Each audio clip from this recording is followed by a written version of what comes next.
नमस्कार। आकाशवाणी से प्रस्तुत है समाचार संध्या।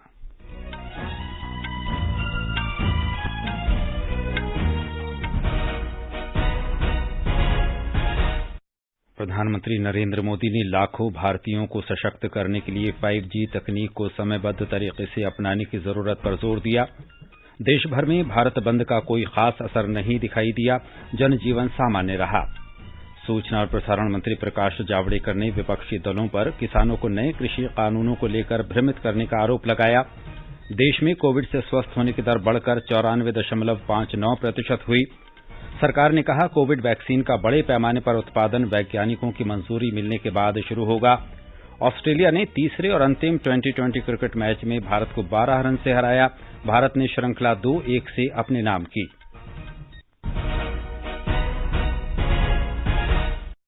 समाचार संध्या में रवि कपूर के साथ मैं अतहर सईद। कोविड-19 महामारी के खिलाफ देश एकजुट होकर लड़ रहा है। आप भी हमारे साथ सुरक्षा और बचाव के 3 आसान एहतियाती उपायों का संकल्प लें। मास्क पहनें, 2 गज दूरी है जरूरी, सुरक्षित दूरी बनाए रखें, हाथ और मुंह साफ रखें। अब समाचार विस्तार से। प्रधानमंत्री नरेंद्र मोदी ने कहा है कि देश की डिजिटल क्षमता अपार है। उन्होंने कहा कि कोविड महामारी के दौरान मोबाइल प्रौद्योगिकी के माध्यम से समाज के गरीब और कमजोर वर्गों को मदद प्रदान की गई। उन्होंने कहा कि भारत मोबाइल तकनीक की मदद से दुनिया का सबसे बड़ा कोविड टीकाकरण अभियान शुरू करेगा। इंडिया मोबाइल कांग्रेस के 4थे संस्करण में श्री मोदी ने कहा कि मोबाइल तकनीक की मदद से लाखों भारतीयों को करोड़ों डॉलर का लाभ हुआ है। उन्होंने कहा कि इस तकनीक की मदद से करोड़ों नकदी रहित लेन देन संभव हुए। इस अवसर पर प्रधानमंत्री ने भारत को दूरसंचार उपकरणों के डिजाइन और उत्पादन का वैश्विक केंद्र बनाने का आह्वान किया। उन्होंने 5G प्रणाली को समयबद्ध तरीके से हासिल करने के लिए सभी से मिलकर काम करने का आग्रह किया। प्रधानमंत्री ने कहा कि भारत ने मोबाइल फोन के उत्पादन में बड़ी सफलता हासिल की है और देश इसके एक मुख्य केंद्र के रूप में उभर रहा है। उन्होंने कहा कि सरकार की उत्पादन से जुड़ी प्रोत्साहन योजना से दूरसंचार क्षेत्र को प्रोत्साहन मिलेगा। प्रधानमंत्री ने कहा कि सरकार अगले 3 वर्षों में हर गांव में high speed fibre optic cable connectivity प्रदान करने की दिशा में काम कर रही है। We have achieved much success in mobile manufacturing in India. India is emerging as one of the most preferred destinations for mobile manufacturing. We have also come up with a production-linked incentive scheme to promote telecom equipment manufacturing in India. Let us work together to make India a global hub for telecom equipment design, development and manufacturing. We are embarking on a plan to ensure that over the next 3 years, every village will have high-speed fiber optic connectivity. We have already linked up the Andaman and Nicobar Island with fiber optic cable. Mobile और internet संपर्क के क्षेत्र में प्रगति की सराहना करते हुए श्री मोदी ने कहा कि देश में इस समय 1 अरब से अधिक मोबाइल फोन और 75 करोड़ इंटरनेट उपयोगकर्ता हैं। उन्होंने कहा कि कुल इंटरनेट उपयोगकर्ताओं में से आधे पिछले 4 वर्षों के दौरान ही जुड़े हैं। Today, we have over 750 million internet users. The scale and speed of internet penetration can be seen by the following facts. Half of the total internet users in India were added in the last 4 years. Half of the total internet users are in our rural areas. Our digital size and our digital appetite are unprecedented. प्रधानमंत्री ने कहा कि भारत की digital संभावनाएं असीमित हैं और हमें इस बारे में योजना बनानी होगी कि हम आगामी प्रौद्योगिकी क्रांति का कैसे बेहतर इस्तेमाल करें। उन्होंने कहा कि बेहतर स्वास्थ्य देखभाल, बेहतर शिक्षा और किसानों तथा छोटे व्यवसायियों के लिए बेहतर बाजार उपलब्ध कराना कुछ ऐसे लक्ष्य हैं जिन्हें डिजिटल तकनीक की मदद से हासिल किया जा सकता है। It is important to think and plan how do we improve lives with the upcoming technology revolution. Better healthcare, better education, better information and opportunities for our farmers, better market access for small business are some of the goals we can work towards. Friends, it is due to your innovation and efforts that the world was functional despite the pandemic. प्रधानमंत्री ने कहा कि देश की connectivity में तेजी से सुधार हो रहा है और इसने हाल ही में गति पकड़ी है। उन्होंने कहा कि युवा वैज्ञानिक ऐसे कई उत्पादों पर काम कर रहे हैं जिनमें वैश्विक स्तर हासिल किया जा सकता है। उन्होंने 5G प्रौद्योगिकी को समय पर हासिल करने के लिए सबसे मिलकर काम करने का आग्रह किया। देश भर में भारत बंद का आज कोई खास असर दिखाई नहीं दिया। जनजीवन सामान्य रहा। किसान संगठनों ने नए कृषि कानूनों के विरोध में सवेरे 11 बजे से दोपहर बाद 3 बजे तक राष्ट्रव्यापी बंद का आह्वान किया था। उत्तर प्रदेश में बंद का कोई खास प्रभाव नहीं दिखा। हालांकि पुलिस ने कानून और व्यवस्था बनाए रखने के लिए कुछ स्थानों पर राजनीतिक कार्यकर्ताओं को हिरासत में लिया। बिहार में भी बंद का आम जनजीवन पर कोई असर नहीं रहा। रेल, सड़क और हवाई यातायात सामान्य रहा। कार्यालय, दुकानें और व्यापारिक प्रतिष्ठान खुले। हमारे संवाददाता ने खबर दी है कि एहतियात के तौर पर पटना विश्वविद्यालय सहित कई विश्वविद्यालयों में आज होने वाली परीक्षाएं स्थगित कर दी गईं। गुजरात में कुछ क्षेत्रों को छोड़कर भारत बंद विफल रहा है। मध्य प्रदेश में भी बंद का कोई असर नहीं था। तेलंगाना में श्रमिक संगठनों ने हैदराबाद में कई स्थानों पर प्रदर्शन किए। हमारे संवाददाता ने बताया है कि बैंक कर्मचारी संघों ने अपने को बंद से अलग रखा। सरकारी कार्यालयों और सार्वजनिक क्षेत्र के उपक्रमों में भी कामकाज आम दिनों की तरह रहा। पुद्दुचेरी में भी आम जनजीवन पर बंद का कोई विशेष प्रभाव नहीं था। महाराष्ट्र में किसानों द्वारा भारत बंद के आह्वान का मिला जुला असर देखा गया। राज्य के कुछ हिस्सों में बंद समर्थकों ने प्रदर्शन किए। कुछ लोगों ने आज सुबह बुलढाना जिले में एक ट्रेन को और मुंबई आगरा राजमार्ग को रोकने का प्रयास किया, लेकिन प्रशासनिक अमले ने तत्परता दिखाते हुए स्थिति को शीघ्र ही सामान्य कर दिया। एक रिपोर्ट।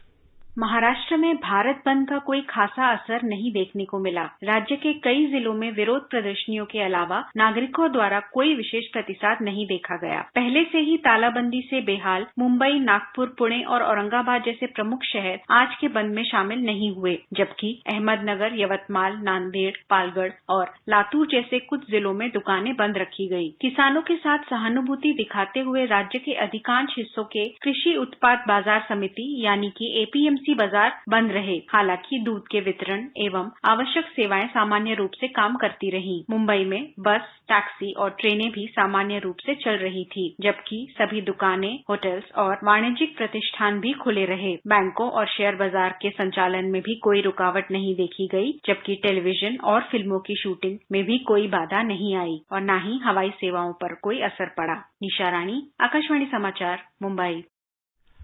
भारत बंद का जम्मू में कोई असर नहीं देखा गया। बाजार खुले रहे और सड़कों पर यातायात भी सामान्य रहा। सभी केंद्रीय और केंद्र शासित प्रदेश के कार्यालयों, बैंकों और डाकघरों में कामकाज सामान्य रूप से चला। पेट्रोल पंप भी खुले रहे। प्रशासन ने किसी भी प्रकार की अवांछित गतिविधि को रोकने के लिए पर्याप्त प्रबंध किए थे। उत्तराखंड में किसान संगठनों द्वारा बुलाए गए तथा विपक्षी दलों द्वारा समर्थित भारत बंद का कोई असर नहीं दिखा। हमारे संवाददाता ने बताया है कि राज्य के सभी कार्यालय, बैंक और वाणिज्यिक गतिविधियां सामान्य रूप से चलीं। सड़कों पर भी यातायात सामान्य रहा। हरिद्वार, देहरादून और कुछ अन्य स्थानों से किसानों और विपक्षी दलों के कार्यकर्ताओं के प्रदर्शन के समाचार मिले। सूचना और प्रसारण मंत्री प्रकाश जावड़ेकर ने बंद का समर्थन करने के लिए विपक्षी दलों की कड़ी आलोचना की है। उन्होंने आरोप लगाया कि विपक्षी दल इन कानूनों को लेकर किसानों के बीच भ्रम फैला रहे हैं। नई दिल्ली में उन्होंने आरोप लगाया कि विपक्ष इस मुद्दे पर राजनीति कर रहा है। विपक्षी दलों का पाखंड है। वो लोकतंत्र में पराजित हुए हैं और पराजित होने के बाद कहीं भी अवसर मिलता है तो उनको लगता है यही हमारा मौका है तो उसका लाभ उठाए।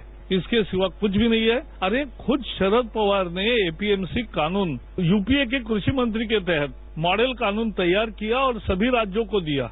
सभी राज्यों में से 10 राज्यों ने उसको स्वीकार भी किया। तब अच्छा था APMC का मॉडल कानून, और आज अगर हम करते हैं तो बुरा है। ऐसा कैसा होगा?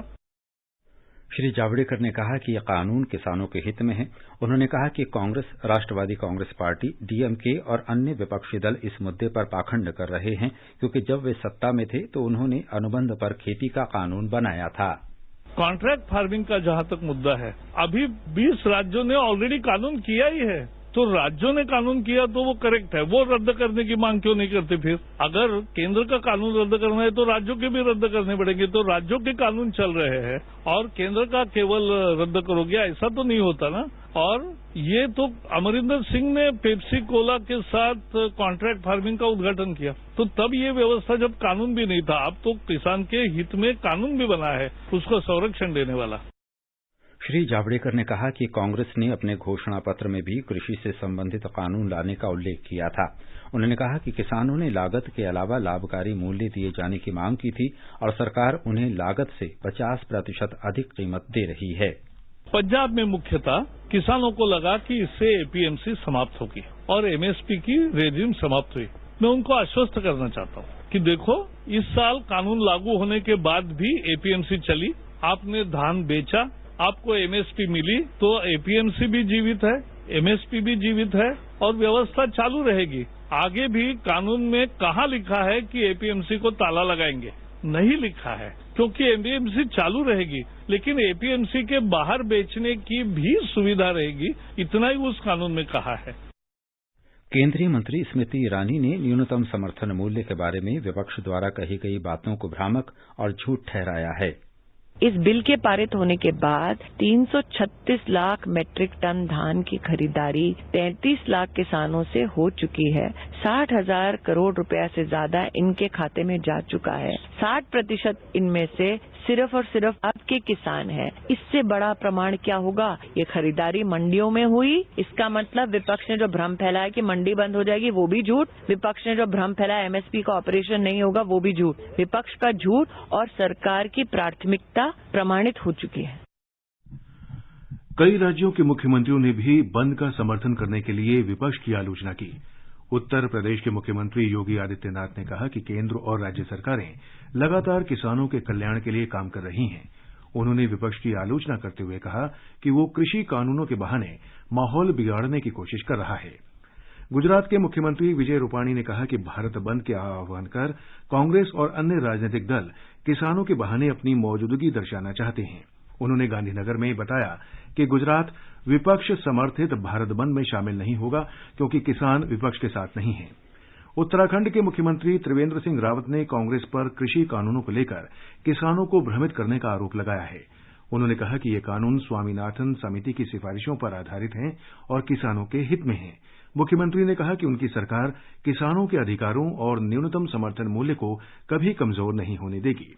कर्नाटक के मुख्यमंत्री बीएस येडियुरप्पा ने कहा कि राज्य और केंद्र सरकार किसानों के हित के खिलाफ कोई काम नहीं करेगी। उन्होंने कहा कि किसान संगठनों के आज के बंद को राज्य में लोगों का समर्थन नहीं मिला है। मध्य प्रदेश के मुख्यमंत्री शिवराज सिंह चौहान ने भोपाल में आकाशवाणी संवाददाता पूजा पी वर्धन से चर्चा करते हुए नए कृषि सुधार कानूनों पर विपक्ष के विरोधी रवैये की आलोचना करते हुए इसे उनकी दोहरी राजनीति बताया है। एक रिपोर्ट। श्री चौहान ने कहा कि विपक्षी दल कांग्रेस ने अपने घोषणा पत्र में नए कृषि कानून को लागू करने की बात कही थी। कांग्रेस सहित विपक्षी दलों के विरोध को उनका दोहरा चरित्र बताते हुए मुख्यमंत्री ने कहा कि ये सभी दल समय समय पर कृषि सुधार कानूनों को लागू करने का समर्थन करते रहे हैं। यूपीए के समय 2009 से 2014 तक आपने 2,06,000 करोड़ रुपए की कुल खरीदी की थी, लेकिन जब से प्रधानमंत्री नरेंद्र मोदी जी है 4,95,000 करोड़ रुपए की खरीदी की है। 240% की वृद्धि हुई है। ये मैं धान की बात कर रहा हूँ। कॉन्ट्रैक्ट फार्मिंग के विषय पर श्री चौहान ने कहा कि इससे किसानों को अपनी उपज का बेहतर दाम मिल सकेगा। उन्होंने कहा कि पुराने कानूनों से खेती को लाभ का धंधा नहीं बनाया जा सकता। केवल पुराने कानूनों से आप खेती को लाभ का धंधा नहीं बना सकते। कोरोना काल में आत्मनिर्भर भारत का मंत्र दिया प्रधानमंत्री नरेंद्र मोदी जी ने और 1 लाख करोड़ का एग्रो इंफ्रा फंड देश के किसानों को दिया, जिसमें से 7,000 करोड़ से ज्यादा मध्य प्रदेश को मिलेंगे। श्री चौहान ने कहा कि नए कृषि कानून में बदलाव के बजाय उसे सही तरीके से किसानों को समझाना चाहिए। पूजा पी वर्धन, आकाशवाणी समाचार, भोपाल। हिमाचल प्रदेश के मुख्यमंत्री जयराम ठाकुर ने भारत बंद को असफल करार देते हुए कहा कि इसका राज्य पर कोई असर नहीं पड़ा। मुख्यमंत्री ने आशा व्यक्त की है कि किसानों के मुद्दों को बातचीत के जरिए जल्द से जल्द सुलझा लिया जाएगा। उन्होंने कहा कि देश के किसानों को प्रधानमंत्री नरेंद्र मोदी के नेतृत्व पर पूरा भरोसा है। धान की खरीद करने वाले राज्यों में वर्ष 2020-21 के खरीफ मौसम में इसकी खरीद सुचारू रूप से चल रही है। इस महीने की 6 तारीख तक 344,86,000 मीट्रिक टन धान खरीदा जा चुका था, जबकि पिछले साल इसी अवधि तक 282,66,000 मीट्रिक टन धान खरीदा गया था। पिछले साल के मुकाबले इस साल 22% अधिक धान खरीदा गया है। अब तक खरीदे जा चुके 344,86,000 मीट्रिक टन धान में से 202,77,000 मीट्रिक टन धान 30 नवंबर को पंजाब में खरीद मौसम का पूरा होने तक खरीदा गया था। ये देश में कुल खरीद का 58.79% है। ये समाचार हमारी वेबसाइट newsonair.com/hindi और हमारे mobile app news on AIR पर भी उपलब्ध हैं। सामान पैक कर दिया है, अपना ख्याल रखिएगा। और आप यहाँ परिवार का, माँ को अस्पताल लेके जाना है। और पैसे? अरे मैं ही तो जा रहा हूँ शहर। माँ का आयुष्मान भारत कार्ड तो यहीं छोड़े जा रहा हूँ ना। तो इससे यहाँ भी मुफ्त इलाज मिलेगा? हमारी ऐसी ही जरूरतों को समझकर प्रधानमंत्री जी ने कहा है। आयुष्मान भारत योजना के साथ एक बहुत बड़ी विशेषता पोर्टेबिलिटी की सुविधा भी है। पोर्टेबिलिटी ने देश को एकता के रंग में रंगने में भी मदद की है। यानी बिहार का कोई गरीब अगर चाहे तो उसे कर्नाटका में भी वही सुविधा मिलेगी जो उसे अपने राज्य में मिलती है। भारत सरकार की आयुष्मान भारत पीएम जय योजना दे रही है देश के 50 करोड़ से अधिक लोगों को प्रति वर्ष रुपए 5 लाख तक का मुफ्त इलाज। योजना के तहत लाभार्थियों के लिए कोविड-19 की जांच और इलाज मुफ्त है। 14555 पर कॉल कर योजना में अपना नाम जानिए और ई कार्ड बनवाने के लिए नजदीकी सीएससी केंद्र या सूचीबद्ध सरकारी या प्राइवेट अस्पताल जाएं। आयुष्मान भारत की छांव शहर हो या गांव, सूखा हो या बेमौसम की बरखा हो, कीड़ा लगे खेत में या दुविधा हो, बहुत ही कम प्रीमियम पे पूरी हो भरपाई, फसल बीमित रहे कटाई के बाद भी भाई। हाँ, ऋणी या अऋणी अब हर किसान लाभ उठाए। एक मौसम एक दर है, सब किसान बीमा कराए। प्रधानमंत्री फसल बीमा योजना से हर किसान मुस्काए। कृषि और किसान कल्याण मंत्रालय द्वारा किसान हित में जारी। ये आकाशवाणी है। आगे बढ़ने से पहले मुख्य समाचारों पर एक नजर। प्रधानमंत्री नरेंद्र मोदी ने लाखों भारतीयों को सशक्त करने के लिए 5G तकनीक को समयबद्ध तरीके से अपनाने की जरूरत पर जोर दिया। देश भर में भारत बंद का कोई खास असर दिखाई नहीं दिया, जनजीवन सामान्य रहा। सूचना और प्रसारण मंत्री प्रकाश जावड़ेकर ने विपक्षी दलों पर किसानों को नए कृषि कानूनों को लेकर भ्रमित करने का आरोप लगाया।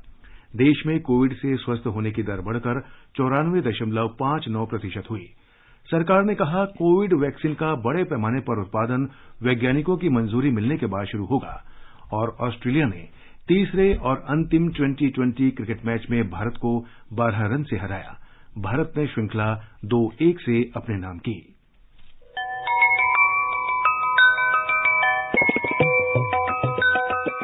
सटीक, विश्वसनीय और समाचारों की विस्तृत जानकारी के लिए सुने हमारे आधे घंटे के समाचार बुलेटिन AIR News 24x7 और FM गोल्ड पर प्रतिदिन सुबह 8 बजे, दोपहर 2:30 बजे और सायं 8 बजे हिंदी में, और अंग्रेजी में सुबह 8:30 बजे, दोपहर 2 बजे और शाम 8:30 बजे।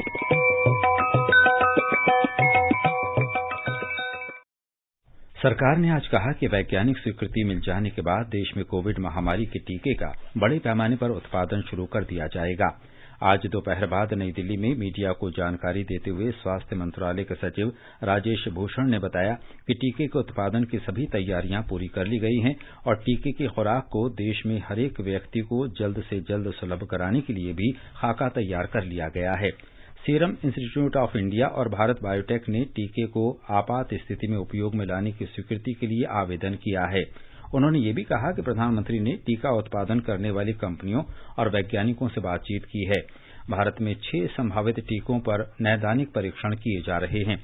स्वास्थ्य सचिव ने कहा कि कुछ टीकों को अगले कुछ सप्ताह में लाइसेंस मिल जाने की संभावना है। केंद्र सरकार राज्यों और केंद्र शासित प्रदेशों के सहयोग से टीकों के उत्पादन से संबंधित तैयारियां कर रही है। श्री भूषण ने बताया कि कोविड-19 का टीका लगाने के लिए राष्ट्रीय विशेषज्ञ दल इस साल अगस्त में गठित कर लिया गया था। केंद्र सरकार ने 7 अगस्त को एक अन्य मैकेनिज्म भी गठित किया जिसको नेगवैक कहते हैं, national expert group on vaccine administration for कोविड-19। नेगवैक का जो मैंडेट है वो है कि पॉपुलेशन ग्रुप्स को प्रायोरिटाइज करना, प्रोक्योरमेंट और इन्वेंट्री मैनेजमेंट पर सरकार को परामर्श देना, वैक्सीन का चुनाव कैसे किया जाए, वैक्सीन डिलीवरी कैसे की जाए और जिन लोगों को वैक्सीन दी गई उनका ट्रैकिंग मैकेनिज्म क्या हो, इसके बारे में सरकार को जानकारी देना। ये समूह जनसंख्या में विभिन्न समुदायों के लिए टीकाकरण की प्राथमिकता तय करने, टीकों की खरीद, भंडारण और प्रबंधन, टीकों के चयन तथा वितरण और इनकी आपूर्ति पर नजर रखने वाली प्रणाली के बारे में दिशा निर्देश प्रदान करता है। स्वास्थ्य सचिव ने बताया कि जहां दुनिया भर में कोविड महामारी के मामले बढ़ रहे हैं, वहीं भारत में सितंबर के मध्य से नए मामलों में गिरावट आ रही है। श्री भूषण ने बताया कि देश में कोविड रोगियों में से 54% महाराष्ट्र, केरल, कर्नाटक, पश्चिम बंगाल और दिल्ली से हैं। 76,000 से ज्यादा एक्टिव केसेस महाराष्ट्र में हैं, केरल में दूसरे नंबर पर लगभग 60,000, कर्नाटका में 24,700 से अधिक, वेस्ट बंगाल में 23,800 और दिल्ली में 22,486। ये 5 राज्य ये देश के कुल एक्टिव केसेस जो पहली बार 4 लाख से कम हो गए हैं उनका 54%, 54% of the total active cases of the country is in these 5 states.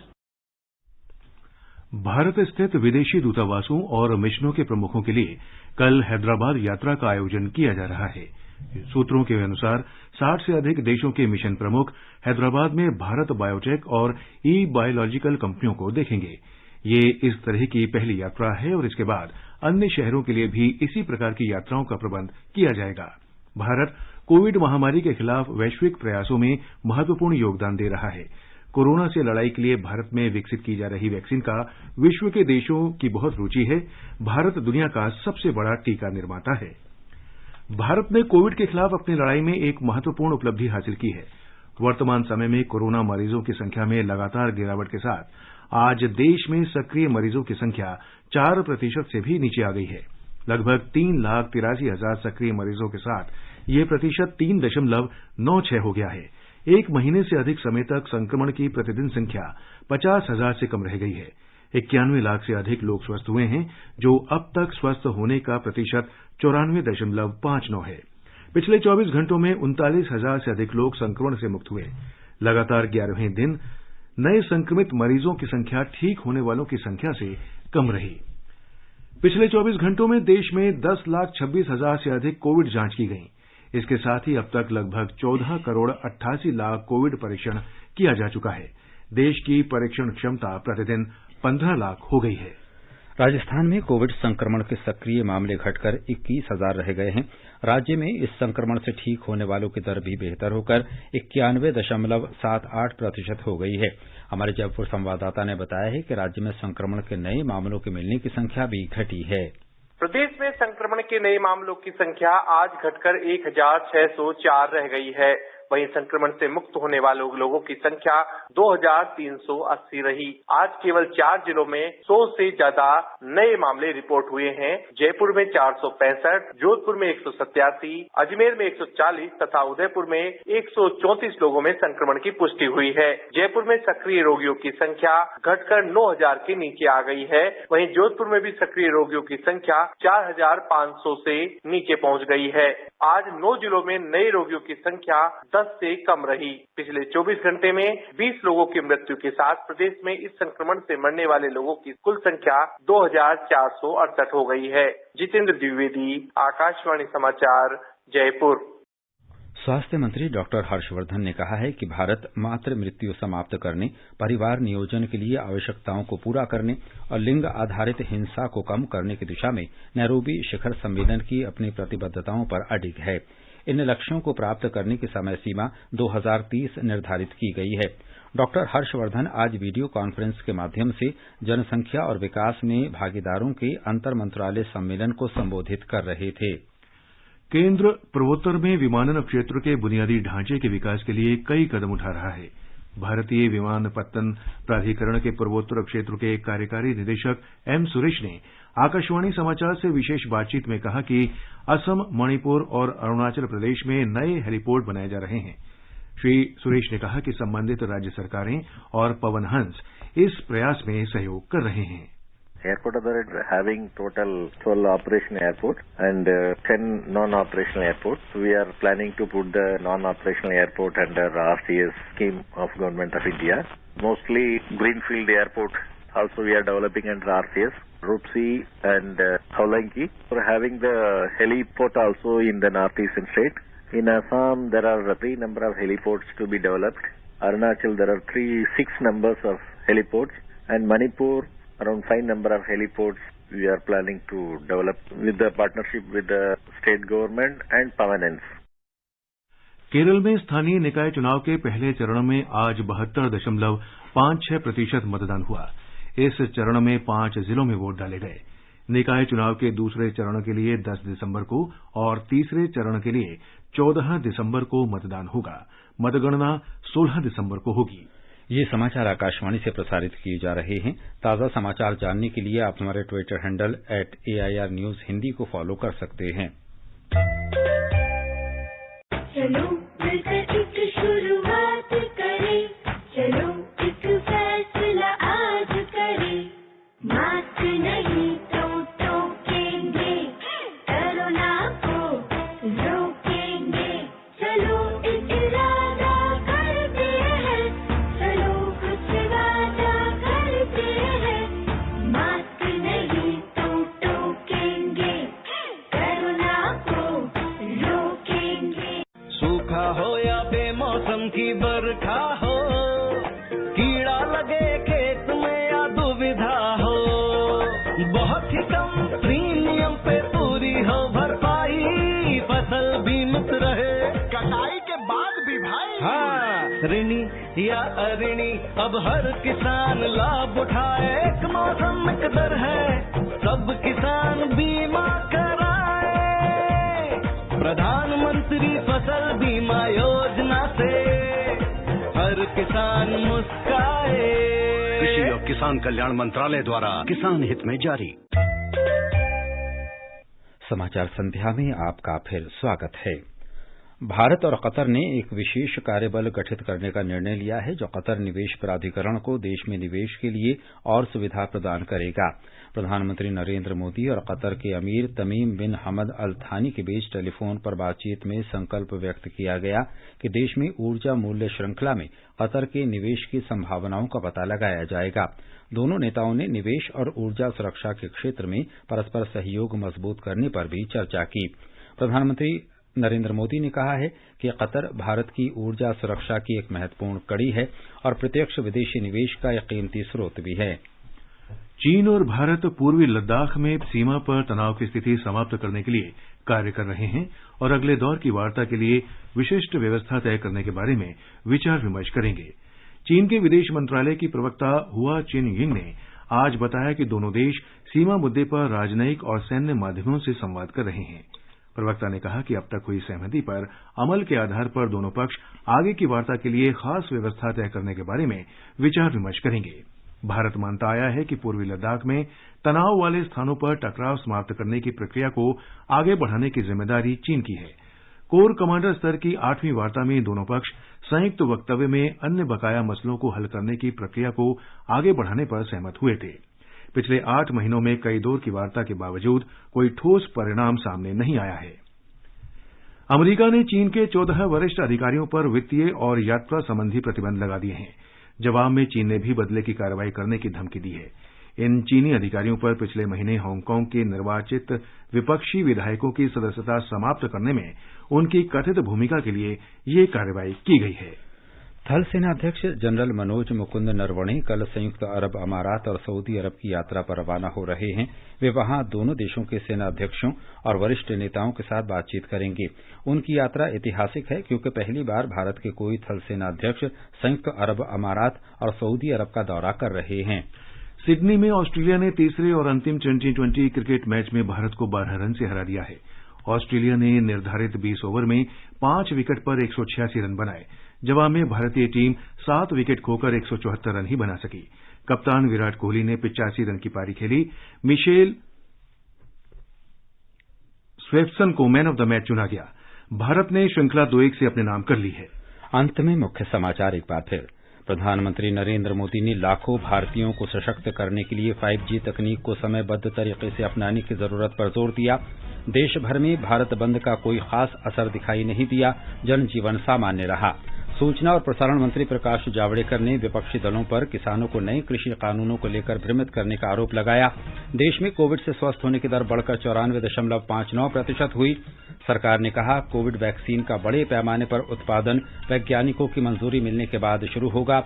Australia ने तीसरे और अंतिम 2020 क्रिकेट मैच में भारत को 12 रन से हराया। भारत ने श्रृंखला 2-1 से अपने नाम की।